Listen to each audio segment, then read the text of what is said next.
Fridge খুলে দেখি ফ্রিজে মাশরুম রাখা আছে। তো ভাবলাম আজকে ক্রিমি মাশরুম বানাবো।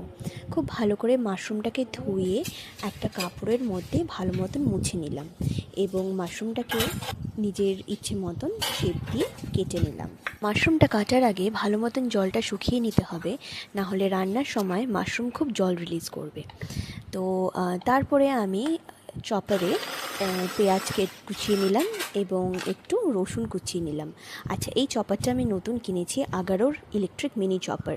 যদিও এটা স্পন্সার্ড ভিডিও নয়, তবুও বলছি এই চপারটা সত্যি খুব ভালো। তোমরা যদি কিনতে চাও তাহলে এটা কিনতে পারো।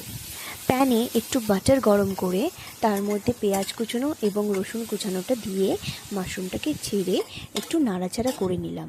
তারপরে ফ্রেশ ক্রিমটা ঢেলে একটু নাড়াচাড়া করে তারপরে একটু কাশ্মীরি লঙ্কার গুঁড়ো এবং তার ওপর দিয়ে ফ্রেশলি চপ করা ধনেপাতা এবং একটু কাসুরি মেথি দিয়ে নাড়াচাড়া করে নিলাম।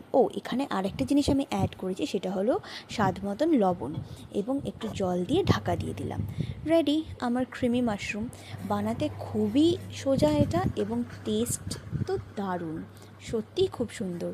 তোমাদের যাদের সময় নেই কিন্তু রান্না করতে হবে, তারা এই রেসিপিটা বানিয়ে দেখতে পারো। প্লেটিং করেছি হার্ব রাইসের সাথে এবং সটে চিকেনের সাথে। থ্যাঙ্কস।